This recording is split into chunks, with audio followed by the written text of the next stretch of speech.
Erokamano nyako Ramogi kuom Ramogi TV ne weche manyien mag Migago saa 7 mar odiochieng' mar tarik 13 dwe mar adek higa mag 2023.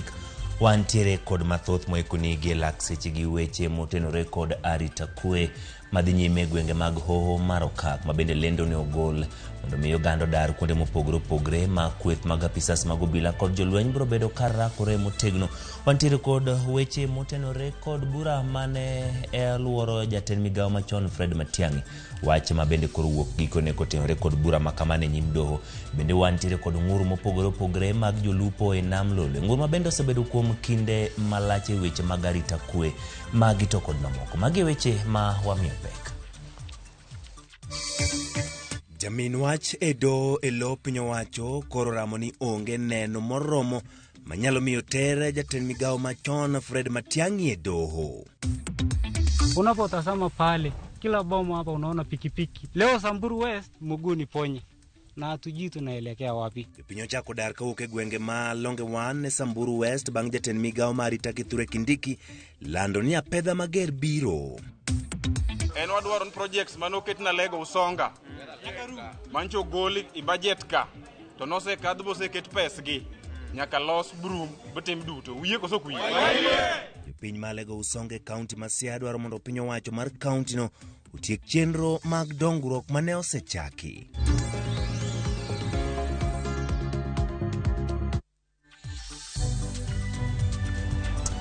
Ramogi kaka pile tudri kode namba ma tudruok mar 33600. Bende yudo achiel kachiel kale Facebook page marwa ma Ramogi TV, yudwa Twitter @Ramogi TV, YouTube bende wantiere achiel kachiel kaimiyo pachi weche mopogore opogore mwa keloni gi elak seche gi. Nyinga Ochieng' Emmanuel, bedi kode chakruok nyaka giko.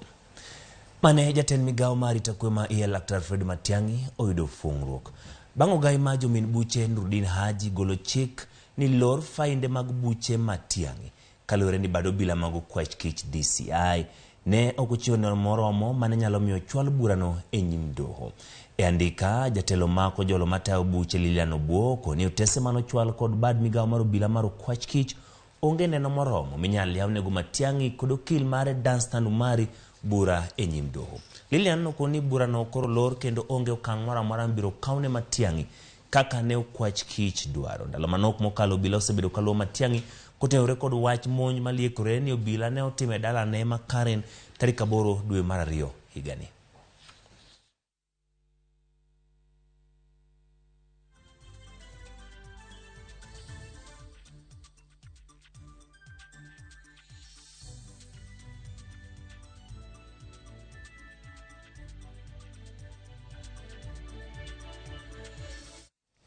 Kapod wantiere weche mag kwach kich, weche mag arita kwe, eni moko kuom jopiny e nyandwat mar hoho mar Okak koting'o Longewan e Samburu West ochako dar bang' jatend Migago mar arita kwe ngire Kithure Kindiki chiwo seche 24 mondo jok modak e rogo ma ichichgo ni jonjore oponde mondo dar.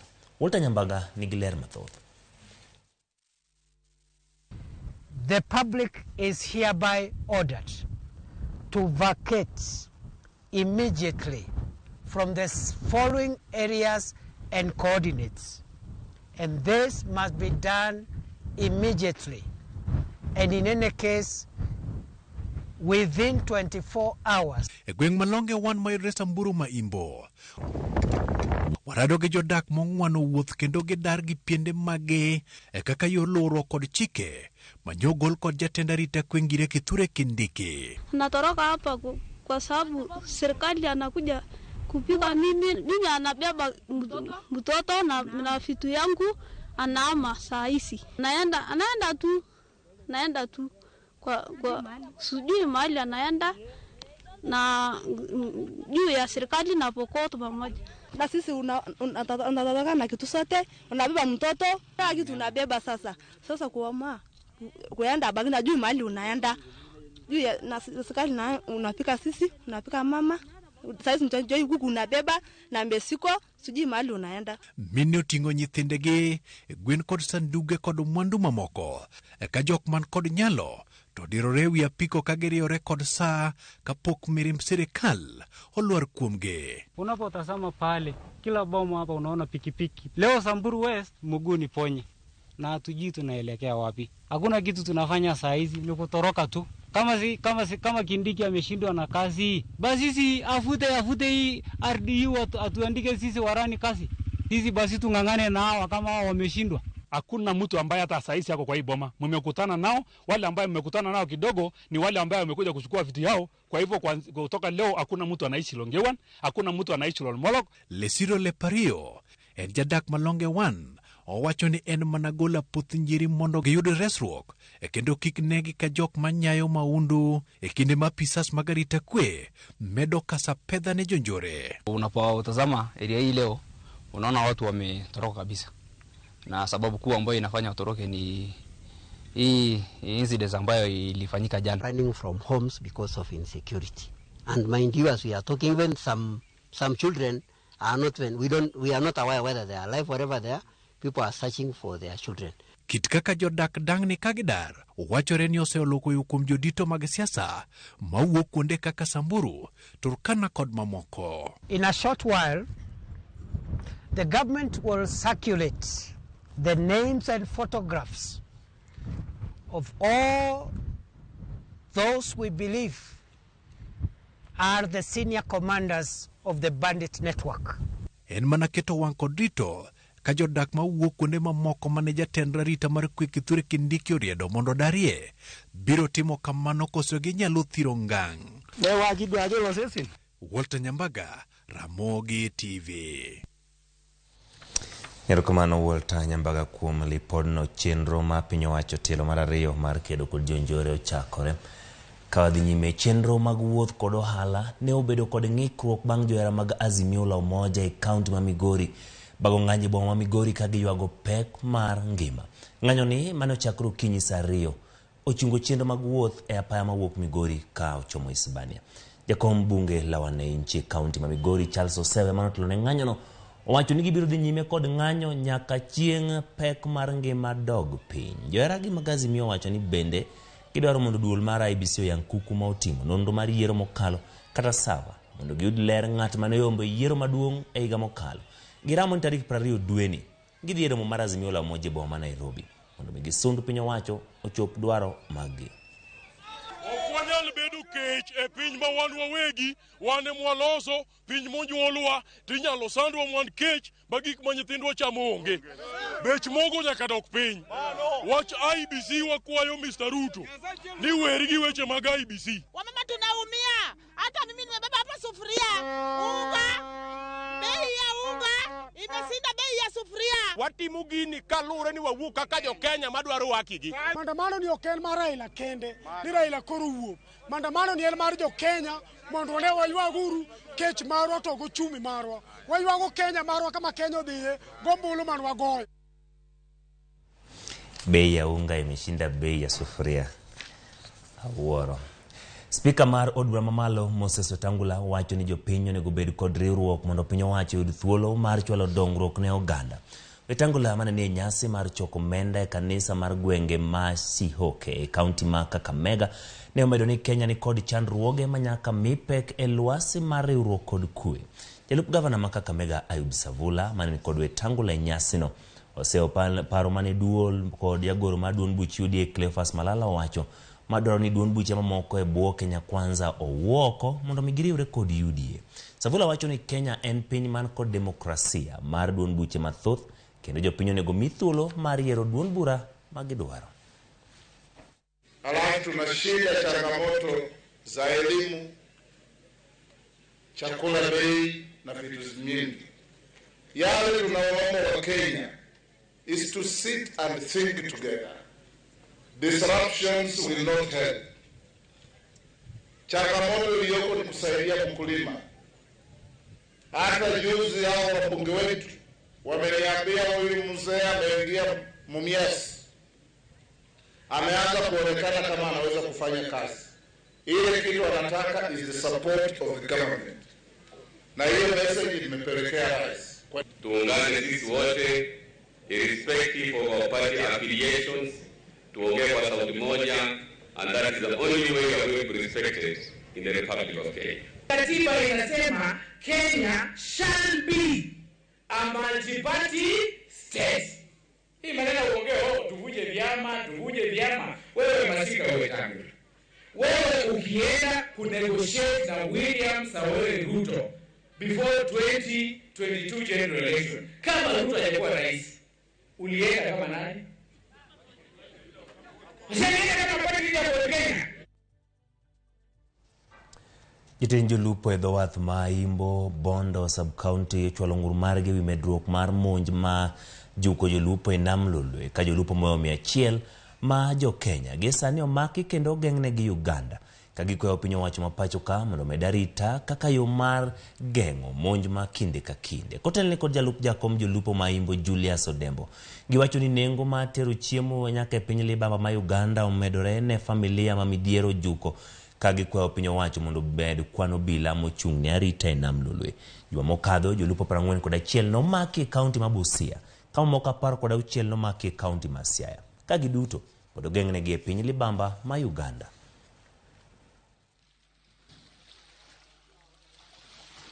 Wan kaka jolupo ma Siaya kata ma Kenya wayuak Kenya serikal ojwang'owa, wan kod jowetewa ma wuok Uganda. Muganda okao jalweny military mokete nam, to wan jo Kenya to wewa nono. Uganda ya kucha biro mako wa nyaka ipuothewa kon nyaka oko inam oko nyaka Kenya ku, to wan to serikal ng'iyo wang'iya. Samwa wueni jo wan Uganda makitin ni 100 to charges be pod waken jogo pod okoteri kati court. Ndi jo mose twe crown 7 months crown, to nitie jomoko mapok oter. Koro wakwa serikal mondo donji wachni mapiyo piyo kech ichiko wane wadhi waduogo, to joka bende kichiem to jogo ni bur Kampala. Koro kamiluongo CPC isel okoteri kata remand ilu itero giteduoko kata gimisomo ni gionge. Wakwa serikal mondo donji wachni mondo giwuoye kod jirande wa serikal ka jowa kano the president no wacho ni biro konyowa owewa to wanimo golo suru. Koro wakwa serikal odonji wachni mondo konynwa jowa man Uganda gi mondo golnwa. Moko kuom jotelo mag siasa e kaunti ma Kajiado koro dwaro mondo piny owacho kaachiel kod kweth ma keto sirikal tesere kata mobalo gi sirikal Azimio mondo bed piny kendo los gigo ma giparo ni richo e pacho ka ma ok gikelo ywaruok mathoth. Kane giloso e kinde lam mane olos kod riwruok ma dinde mopogore opogore kaunti ma Kajiado, giwacho ni ng'anyo ma ibago kod kweth mar Azimio nyalo rocho ngima oganda kendo ketho ohala mathoth e Kenya ka. Bende gisingo mar siro lwedo piny owacho ma Kenya Kwanza ka gikwayo jotelo mamoko mondo miyo kony jatend piny Kenya William Ruto e chopo singo mane oketo mar loko ngima oganda jo Kenya. Na waomba tuunganishe Kenya ili tusije tukaangamize nchi yetu, kuweka kutukosesha namna ya kuweza kuendesha serikali na nchi itaumia zaidi ya sasa. We have big challenges. We have big issues. Kiangazi imetusumbua. Hakuna mvua. Maji imeisha hata kwa boreholes. Tuko na shida ya mabarabara. Tunahitaji dawa kwa hospitali. Tunataka MCS waungane na gavana tufanyiwe kazi. Tulikuja pia kushukuru Mungu na kumuomba atuondolee janga la ukame ambayo imekuwa ni kero kubwa, na tuko na imani hata tumeanza kuona hali ya anga inaenda kukua. Tutaweka kwa imani, haitaisha hapa, itakuwa kwa mioyo zetu kuombea hiyo. Ndalario bang jatend kweth mar Azimio la Umoja One Kenya Alliance Raila Amolo Odinga bedo kod romo magi pango godo bago ng'anyo e kaunti ma Narok. Jodong dhod Masai koro kwayo kweth makwedo piny owacho kod piny owacho ma pacho ka mondo miyo temo bedie kod winjruok e weche mosebedo ka kelo ng'anyo e pacho ka kapok juma manyien ochopo. Jakom jodongo Kelena Olenchoe manotelo ne jodongo go wacho ni en tok chik bago ng'anyo ka apisi mar piny owacho. Komedo ni ma nyalo keto piny Kenya e lweny ma ok owinjore. Nchoe kwedo wach manogolo gi jalup jatend piny Kenya Rigathi Gachagua kowacho ni Kenya en kambi mar jogo manosiro Kenya Kwanza e yiero mabiro seche ma jatend piny Kenya William Ruto nogolo siem ne jogo machano ketho chike ma pacho ka ahinya to e kinde ma gibago ng'anyo. Tuweze kujichunga tusijiingize katika matata yote ile. Na pia ningetaka kushauri pia serikali kusikiza wananchi wa nchi, wajaribu kuongoza kwa njia iliyo sawa, wajaribu kusikia kilio iliyo ambayo ni mzuri, kujaribu kutojibu vibaya wale wengine. Kama kuna kura ya Raila ilijulikana yuko wazi, kwa nini siende sikafungule hizi vitu ionekane kama Raila alikuwa na haki? Lakini kama hakuna haki, asisumbue watu. Kama koti imeamua ni hivi, hiyo ndio final decision. Hatujui hii mambo mengine yanatoka wapi. They should withdraw the statement made by the deputy president that this country is a company. We are not a company, we are a nation. Na nafikiri tumepiga kura na watu wengine wakapata kura wakawa ma president, wengine walishindwa. So wale ambayo wameshindwa ni lazima wakubali ya kwamba wameshindwa. Wale ambayo wameshinda ni lazima wakae pamoja na wale ambayo wameshinda. Kadhi nyime kamiti mochung'ne weche magarita e boma ma Garissa osidho chenro mandiko joriemb boda duto kaluwore kod kuonde magiting'e ji kaka yor ting'o malo chal mar arita e gwengego. E bwo chenro jabodaboda ka jabodaboda ibiro mi masin moyiedhi ma ondike namba mar simu kod stage mochung'ie mibiro keti namba ndikruok mar apiko moriembo. Kamanda mar abila ma Garissa James Ngetich wacho ni chenro no biro konyo e fwenyo jomaundu mopondo e kind joriemb bodaboda kendo biro duoko piny timbe mag maundu e gwengego. Chenro no geto ndiko joriemb bodaboda moyo 2,000 e boma ma Garissa.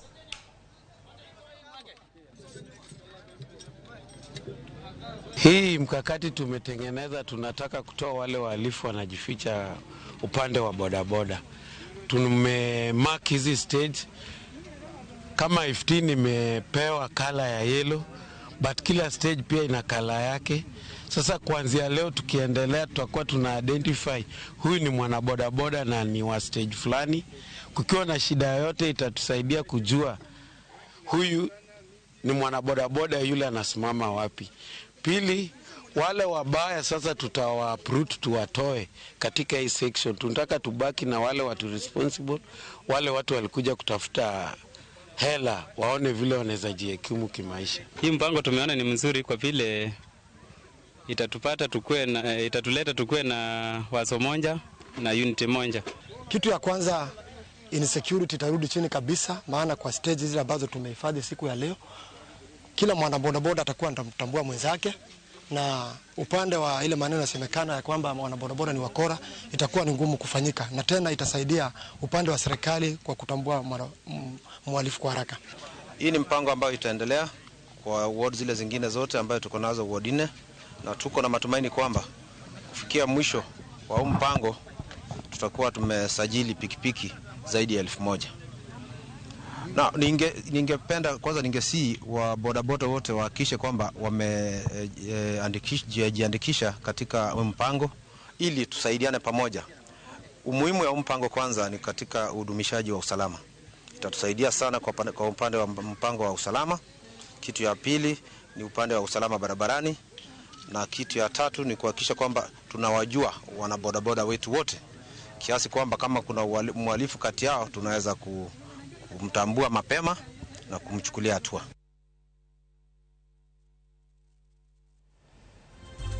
Ya Ramogi gi report mawuok e gwenge mag nyandwat mag piny Kenya no. Wabiro kawo godo yweyo mokwongo, kata kamano kapok wadhi e yo nitie jogo ma loso koda kokal namba ma tudruok mar 23600. Tiere ng'at ma wacho ni Jacob Otieno ka intiere Kindu Bay, intie kod jaodi nyaka no wacho ni Ramogi TV piny owacho yoduoke nengo chiemo piny moloyo ywaruok kod Azimio. Gik ma Azimio dwaro gin gik mane gisingo timo ne jopiny. Kamano Jacob Otieno ka intiere Kindu Bay namba mar 23600. Migago an Polo Kuto mar Karombe School iwacho ni ayie gi do kuom weyo Matiang'i ne onge neno moromo mane onego tue godo negi laure kode. Erokamano Polo Kuto mar Karombe School kuom kete Ramogi TV weche manyien mag Migago.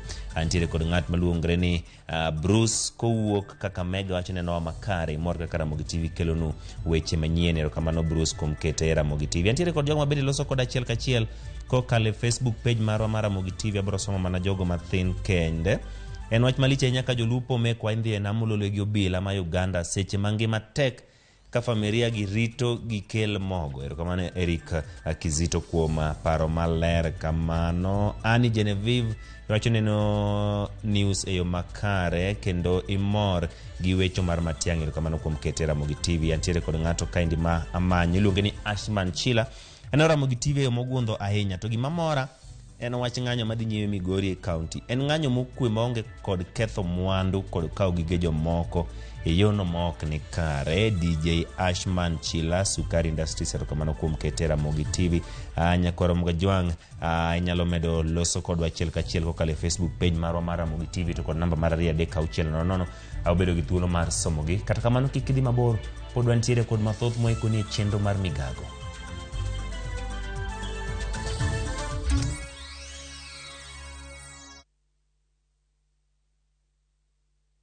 Fresh episodes now available on View Sasa. Elmelda, why are you concerned? I'm concerned because even unless you're hiding something. Tubuata maisa korra kirasi na koroli. Untunga kiresi. Uwa kiresi me kote. Tema yes. Rendera ini yao. Wangoiga insimanye binte byo bisete. Egeticha, a View Sasa original. Catch this new episode on View Sasa.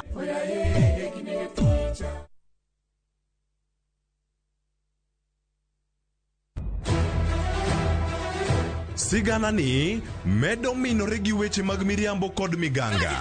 Gimora mora nen mar miriambo. Mano barua mar miriambo. Gimana pando okibiyudo. Weche era medo bedo matek kendo mapek. In kende midwaro dhurufka to in ok biyude. Sabki aheri gi chunya te. Kata kamano joma oherore ok nyal pando heragino. Adiera ni mana machiegni. Abro riembi e od Mikenda. Abiro kai mondo achul kuoro. In ni wuondre wuonda kae to koro sani in idwa riembo. Ewi magi duto nyaka joot achiel chung kanyakla. Nyithinda bo bedo kamoro achiel kendo.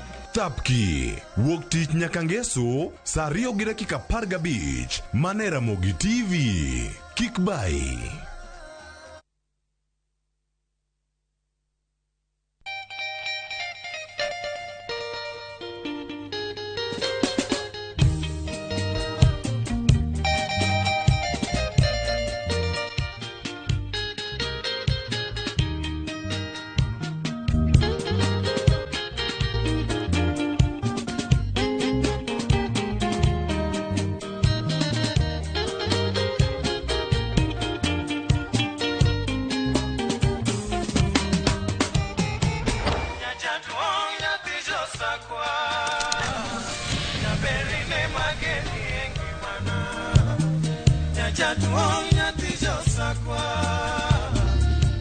Radio Ramogi, Cartoon Jaluo.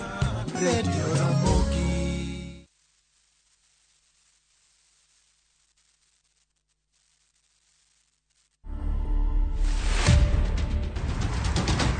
I got into the national team in 2005.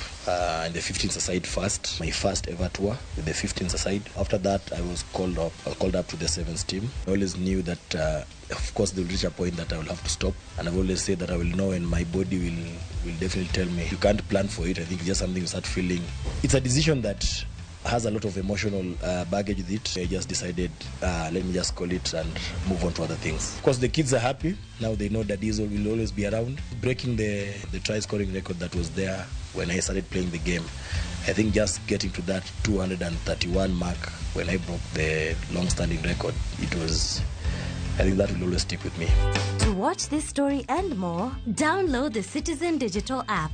scroll left on the menu bar to the exclusive videos portal. Once here, scroll the videos and find this and many more exciting stories lined up for you. Click on the video to play and enjoy. Kenya's #1 app, Citizen Digital.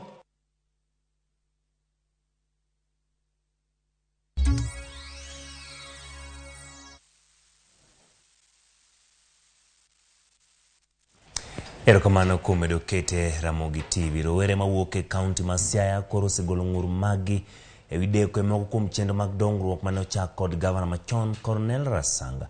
Rowere go wacho ni chakruok mar gavana James Orengo telo mar kaunti no moko kuom chenro mane ochak kod Rasanga kaka paw tuke ma Siaya kod kar nyamburko ochung'. Kautelni kod Steven Odhiambo, rowere go nyiso chich margi ni nyalo bet ni ng'ur ma piny etend kaunti no nyalo bet ni roche moko kuom chenro mag dongruok e kaunti ma Siaya. Giwacho ni kaonge lokruok moro amora e ndalo 7 mabiro, gibiro bago ng'anyo kendo ok gibi chulo osuru.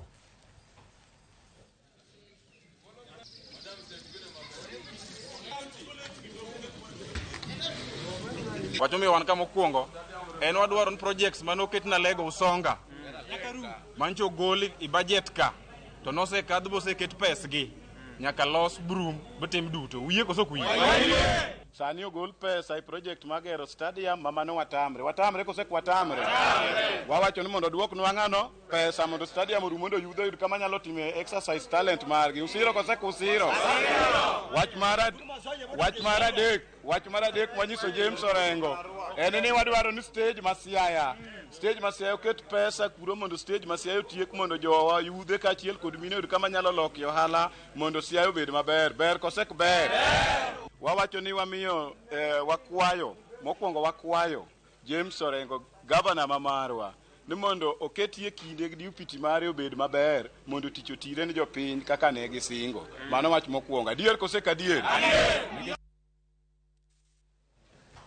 E kinde ma piny ngima pod kedo kod midhiero mokel kod lokruok ma kor lwasi, kaunti ma Busia pod kedo kod nok mar pi ahinya to Aora Nzoia ma koro gikoni duono. Kama kuom jodak ma Busia chuno ni ong'ad tong' nyaka e piny libamba ma Uganda ka gimanyo pi. Judith Omondi ni kod ler mathoth. Ma en Aora Nzoia, aora maduong' kar chung' od bura ma Budalangi. Aora ni kata kamano okosebedo ka konyo jopiny kaka dwarore kuom dweche koro. Jamne gi koro ni kod chandruok mar yudo pi kod chiemo kalore ni aora ni sani duono. Aora ni kinde ma koth chwe pong' ma pige kel chandruok ne jodak makono. Chal mar sani obugo ji mathoth. Pi oduono kite ni oko kendo kata lo bende nenore. Silvanus Alianda koni puro rochni ahinya to nikech nok mar pi. Hii kiangazi pia imetuletea jango la njaa kwa wakati huu ambao kumekuwa na hii kiangazi na siyo peke yake. Hapa kwetu pia bado hakuja kuwa na ile pipeline ya maji ya mfereji kutoka kwenye bahari ambayo imesambaa sana. Unasapata kwa wiki 2 mwezi unasapata haupati maji ile safi. Wamama wanasunguka tu na majerikans wakienda kuchota maji. Ng'ombe wanakunywa huko chini. Na hayo maji ndio unapata kwa hivi sasa kuna magonjwa ya typhoid yameenea. Kopogoregi aore kata mana bugni mag kisima ma igolie pi duto tuo ma oko tuo to pini piny mokalo ma okrom. Kinde moko giwuotho nyaka nam lolwe ka giyud pi ma ginyalo konyorego. Chalni okopogore kod kuonde mamoko kaka Namabale, Makale, kakar yudo pi modong' en mana chiel ma itiyogo kod oganda mathoth mamoko wuotho nyaka kilomita 5. Tumefika hapa saa 10 usiku tunatafuta maji. Watoto wanajitengeneza wenyewe wakienda shule. Hata watoto hawapati kinywa ya asubuhi wanaenda hivyo. Ni kwa sababu mama amerauka kuangalia maji. Hii maji inanyiririka hivi ni maji kidogo sana. Unakuja unakaa kutoka saa 10 mpaka saa 1 haujapata maji, unarudi kwa boma, hata hujatairisha mzaa nataka kutoka, mzaa na kuuliza wewe mama ulikuwa umeenda wapi? Tumeenda kutafuta maji. Na hii shida ya maji imetokea kwa sababu ukiangalia hali ya anga mazingira yote zamani maji ilikuwa inakaa kwa sababu miti ilikuwa mingi, tulikuwa na miti mikubwa, lakini siku hizi kwa sababu imekatwa yote na kilimo cha miwa kilipokuja, sasa hii maji ikaanza kupungua.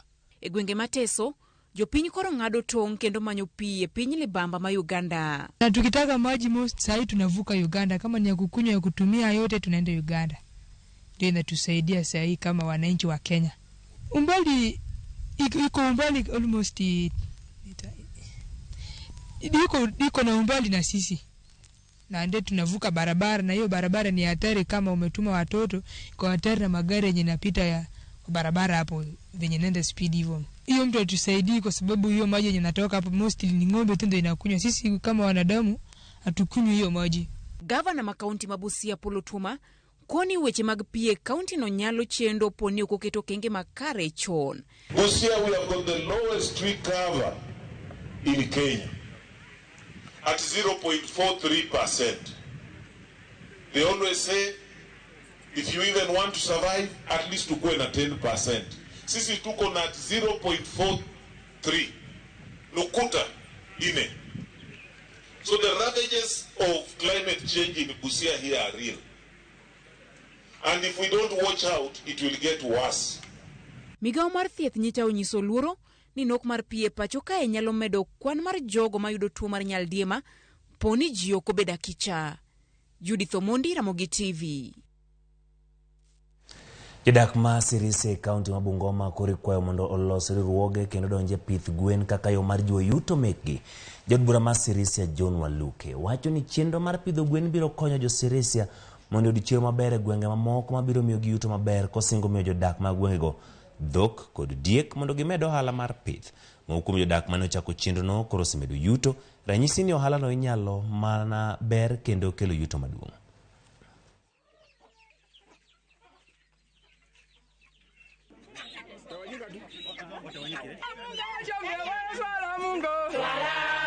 Tulionelea kwamba kuku kubwa hatuna pesa ya kutosha. Tukaanzia kwa vifaranga. Tukanunua vifaranga, tukaleta kwa nyumba, tukaanza kufuka. Sasa inapitana, ingine kubwa ingine ndoko. Sasa ile kubwa imeanza kuteka, lakini ndoko bado. Sasa hiyo kazi tulifikiria itusaidie sisi wenyewe kwa sababu tuko na shida. Mambo ya kuomba sio mzuri. Afadhali sisi wenyewe tusaidiane, tuwe na mradi ya kutusaidia sisi wenyewe kwa wenyewe. Nawapea pesa ya kulinda hii biashara yenyu ya kuku, ya kulisha kuku zenyu, ya kununua dawa ya kulisha kuku zetu, na hata mbuzi zile niliwapea. Ninafuraha ya kwamba wamama mmejaribu kulinda hiyo mambo ya mbuzi. Nataka nyinyi wamama mkuwe tajiri. Na kutokana na hii biashara ya kuku, mbuzi na pamoja na ng'ombe. Itafikia wakati tunapanga na chairman yenyu Wafula Mboko ya kwamba hata clusters takuwa napeana ng'ombe kwa cluster, tuone mnachunga ng'ombe.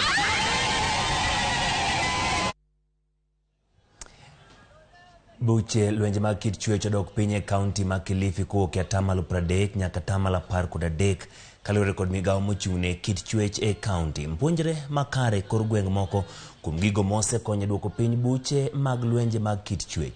Tend kaunti ma Kilifi otudore kod jodusruok e puonjo jodak makono kokalo e yor dusruok e wi kedo kod lwenje mag kit chwech.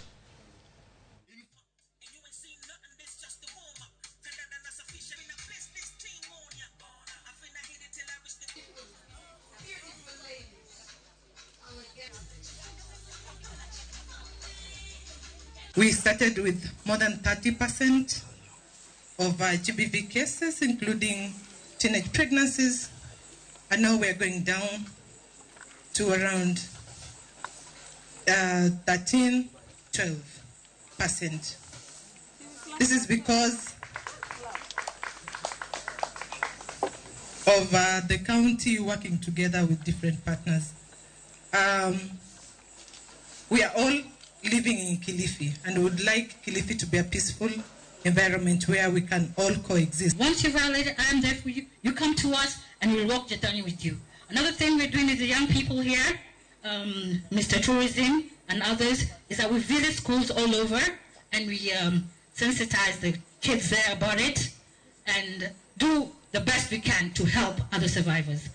And at this moment in point, I'm very happy you're all here. And you'll get to understand why we have this runway. And all the girls and boys you're going to see here are part of the project we're working. So in the name of football, a red card signifies a severe infraction of the rules.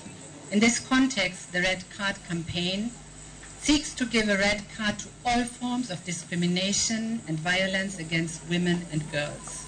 Specifically, it aims to obtain a minimum of 1 million commitments by the 2023 Women's World Cup in New Zealand to fully respect every other human being, regardless of gender, culture, color, language, social origin, birth, property or religion. Migago mar weche tuke kaunti ma Taita Taveta ochako chenro mar semo kweth mar rowere mondo mi obed mabor kod timbe mag maundu kod timbe mag njore kaka achiel kuom yore mag rito ngimagi mar paro.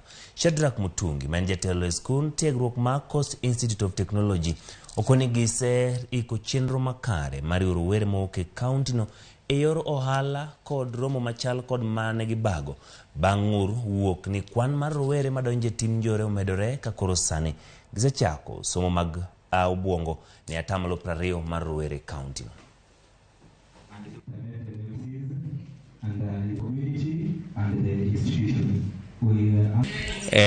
Wale tayari wako pale nje, tunajua kuna wengine hawajaweza kufikiwa na mambo kama haya.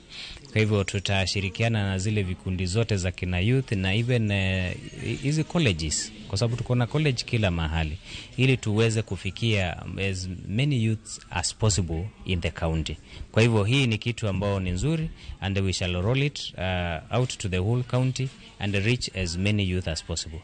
Sometimes inaweza kuwa ngumu kwenda ile physical meeting kwa everyone. Nafikiri with the time we'll be innovative enough even to launch the online trainings, in online capacity building and the online meetings. We talk to all the youths in the county. So I guess that the best thing the county government and my office in specific, as in which can do, is with the graduates who are outside there, we will just hold their hands. We will walk with them, we will talk to them, and we'll give them support where they need. Even the Bible says, watu wangu waangamia kwa kukosa maarifa. Sasa tunkuja hapa kutoa haya maarifa so that wakija kwetu as employers wawe na, tuseme wanaita siku hizi 411, wawe na 411 kuhusu ni nini huwa kinaangaliwa wakati mtu akijiwasilisha kwa maombi ya kazi. Jod bura malu gari na bina buera ukoya opinyo wacho mar kaunti ma Kakamega mondo miyo ger kar kony mokwongo mebiro bedo ka itimo thieth mokwongo ne jogo moyudo masira mag apaya e gwengego. Ma kaluwore kod kwan mag masira mar apaya ma wacho ni medore apaya ma Webuye kochomo Eldoret kaka ne oloso Lwandeti kama ne oketa yanga gedo mar ndara. Na biyo wacho ni masira mag apaya medore kendo katend kaunti no koketo kenge makare mag reso oganda to ji mathoth biro wito ngimagi. Bende oseo pach jagoro maduong' mar UDA mar nyondo duond buche mamoko mantiere buo Kenya Kwanza kanyakla.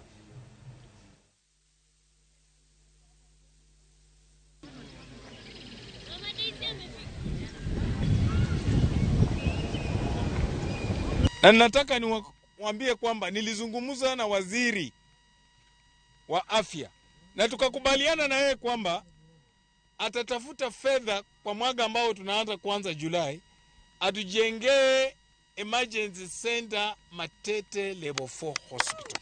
Na governor naye atupatie gari la kuzima moto. Tuweke either kama ni Lumakanda ama ni Matete karibu na hii barabara, kwa sababu kuna ajali kila wakati. Na niombe madereva, hii ni high traffic road, tafadhali punguza speed. Ewacha malete en ringre Sharon Jepkosgei Kigen manoito ngimane e piny Australia. Nochope paundeke ma Eldoret odiochieng' monyoro. Sharon nowito ngimane tok nimo e aora ma Georges Sydney e piny Australia kinde mane ogo abal kod osiepene. Rumi malit ne okwako familia kod osiepe mag mosenindo kaluwore ni Sharon ne en siro maduong' ne familia mare. Sharon nodhi somo e mbalariany ma Catholic kama lek mare nong'adore tok masira ma kamano yude.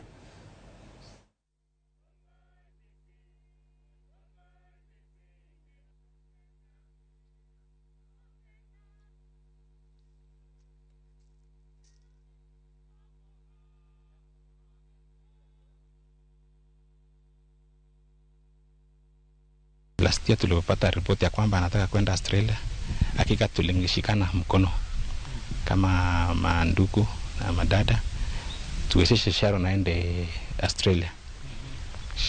Nikikumbuka last year baba yake alikuwa amechenga nyumba yake akafikiria mali, so hii safari ya ghafla ikakuja ikabidi asimamishe. Sikumit Sharon tukiwa Australia because alikuja just 3 months.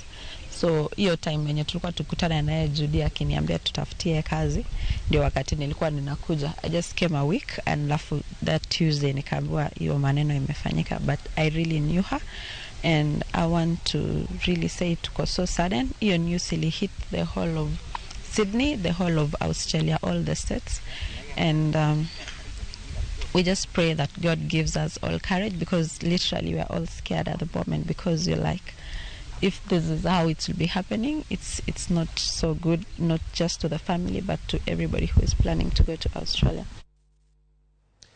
Piny owacho osepogo kendo chwalo mbolea gunde 1544,369 e kaunti za 12 pacho kae. Chenro ma jolo jopur e kinde mag komo higani. Mana kaka Edwin Okoth leronwa, chenro no osebedo kod ng'ikruok mag deko. Kama kuom jopur ywak ni pok gineno mbolea go makoro gichich ni nyalo bedo ni miyo ji ma opogore kodgi. Kwan ma igolo kod piny owacho yango ni gunde 544,369 mag mbolea osechwal e gwenge mopogore opogore nyaka dweni. Kama gunde 231,907 pod rito mondo chwal ne jopur. Kata kamano, moko kuom jopur wacho ni giseiko puothe. Koth bende osechako chwe, mbolea go to pod giwinja winja. E gwenge ma Siaya manyoche ka mbolea maromo tan 228 kod koth oduma maromo tan 114 ochopoe. Wasepuro, wan gi ikruok mar komo. Ndalo osechopo mondo mi wakom, to mbolea pok wayudo. Koth osechopo. Ne wageno manyiwa moka sirkal. Sani koth manyiwa no pok wayudo, to wan to waseikre. Watimo nang'o? Nikech komo wala gosa. Koth en gir wuon go. Obiro to ng'adre dakiduoke. Duoko magirito en mar yudo mbolea kowuok kuom gavana ma Siaya James Orengo. Manyocha ochaka yanga pok mar mbolea. Arito ga fertilizer mono wacho mondo mi mondo akom go. Nikech koth bane no kosechako chwe area waka, koro nego be nwa komo. Koro sirikal no wacho ni miyowa kodhi kod manyiwa pok wayudo. Koro sirikal paro kodwa ang'o? Mokwongo nundwa mokwongo nang'o? Manyiwa nuwang' ni ng'ane kelo nu Orengo. Emomiyo nuok saidi kwadhi ndika ang'o? Manyiwa. To sani ero koro koth chwe, kata sani onyalo chwe kata kiny kata uruecha. Karom wuok tich, to dhano wuok ji te. To wan pod onge manyiwa, wan gi dhiang' achiel kata wada konya gi diek 2. Koro onge gima datum. Ne jogo modak e chula, chal makata chenro mamoko kaka tingni bende koro nyalo bayogi. Kamoro kaka Mageta Island, kamoro kaka Oyamo Ndeda, tinga kinyali chope islands gi. Wanto koro wapuro nang'o, wanto koro kothe gi chopo nwa nang'o, wanto watiyo nang'o. Onge tinga, kodhi onge kodhi nicho kele nyapaka dhana 14 kende moyudo islands gi. Koro wadwaro jaduong' James Orengo gigi kikimieni. Wadwa ni mondo ing'i gini samoro igolo gigi to gigo kichopo makare. E kaunti ma Migori, kwan mag piny owacho nyiso ni mbolea gunde 9,980 osechwal e gwenge mag Migori, Kehancha kod Ntimaru. Jopur wacho ni giruo piny ka girito mbolea, kendo gichich ni moko kuom giuso ne jopiny e tok chik. Unakuta watu wanakuja kutoka nje na wanakuja wanachukua zaidi ya bags 50. Okay? And ule mtu ambayo aliandikiza bag 2, bag 3 hawezi pata. Ukitrace mahali hizi vitu zinaenda, unapata zinaenda kwa maduka. Ukitrace further pia unapata zingine zimepata njia zimeingia Tanzania kwa sababu tuko kwa border. You are finding that one person can come at a given point is being given over 70 bags. Then you come to imagine how much does he have for 70 bags? Then by the end of the day, if you do some follow-up, it crosses over to the border. Sasa hao makatel wanatumia njia ambaye wanatembea kwa kila miji, wanauliza uliandika ngapi na una pesa. Wanabeba hao watu, wanakuja nao hapa, wanawachukulia mbolea, alafu wanapea hao kitu kidogo, au wanaenda kuuza mbolea hiyo kwa bei kubwa. Deko yudo mbolea kata nok mare seche ma koth osechako chwe. Koro kelo luoro ni ka keyo kobet maber, to nok mar chiemo ma oseneno higani nyalo dhi nyime nyaka higa mabiro. Edwin Okoth, Ramogi TV, Nairobi. Ramogi jiwang' gi lipot mar Edwin Okoth mobokaw godo yueyo wa matin. Kata kamano kapok wakaw yueyo, nitiere jok mabende loso kodwa ka Jacob Otieno. Erokamano, owacho ni orengo kong'eyo ni jolego emomiyo en gavana weche mag dongruok onego tim kendo tieki. Erokamano kuom miyowa apache wach machal kamano. Mano okal namba mar 2 wang'e ne jogo ma bende loso kod okale Facebook page marwa mar Ramogi TV. Antiere kod ng'at ma bende luongore kaendi ni Shemo, wacho ni Ochieng Emmanuel weche mag arita kwe gwenge mag nyandwat mar Homa Rokak gin mago monego ridi mondo mi oganda okonyo makare. Kamano kuom kete Ramogi TV mano kachiel kokale Facebook page marwa. Frederick Kaunda iwacho ni sedonjero kamano kuom kete Ramogi TV kende no makare. Odongo Diabe wacho ni oneno achiel kowuok e gwenge mag Seme weche mag arita kwe gin mago monego maka motegno. Ken Oguda wacho na kanyo ni ntiere puonj monego mi oganda e weche mag lokruok mar kor lwasi, kako onego bed ni warito aluora maro. Ok en mana Busia kende, to bende aora manyando gie sani osechako tuo, omiyo puonj makare dwarore. Erokamano Ken Oguda kuom paro machal kamano. Nyakwaro Ramogi jiwang' kik idhi mabor, pod wantiere kod mathoth moikoni e weche mag migago. Waduogo gi weche mag tuke.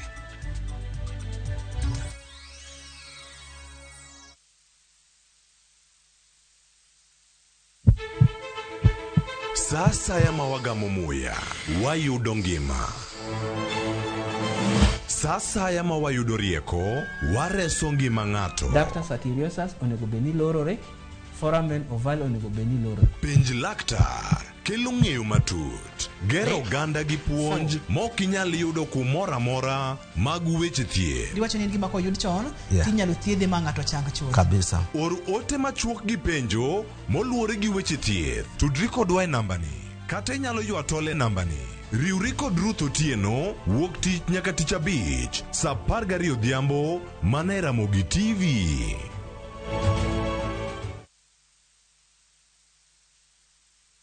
Weche manyien muoch pile ka pile kumoro amora kendo saa moro amora. Anyalo rito mondo anene kata asome, kata anyalo bedo e kind joma kele gi simba mar smartphone. Citizen Digital en reporter mar jopiny. Seche mantie wach motuch maparo ni nyalo moro oganda, amako tipo kendo akete mbui kaeto arito. Ok en kayiem. Ka oyier report mara, abiro yudo Sh1,000 kendo sigana mandiko ibiro ketie kidieny mar Wananchi Reporting e Citizen Digital App. Kik ibed mana janeno mar wach matuch, bede kind joma kuongo lande. Download the Citizen Digital App mondo iketi sigana mindiko e Wananchi Reporting kawuono. Citizen Digital App en namba 1 e keyo weche manyien.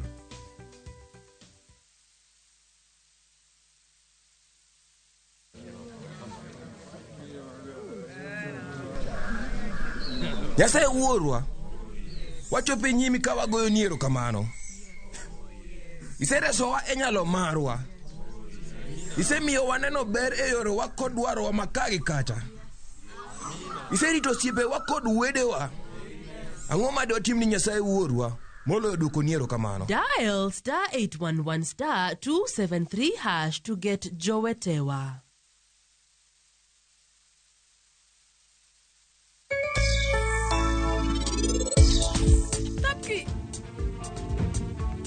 Kaka ini dhi ing'eni ji dala wakani nodong ka gin gi kuyo mang'eny ahinya e chunygi.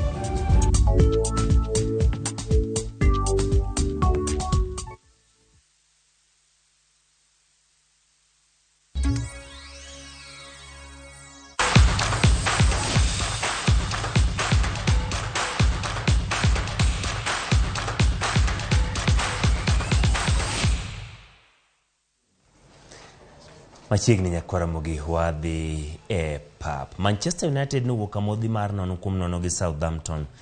E tugo manotwere alap ma Old Trafford. United ne otugo kod ji 9 bang' Casemiro ne omi kad marakwar dakika ma 34. Bang' ne odonjo kuom jatugo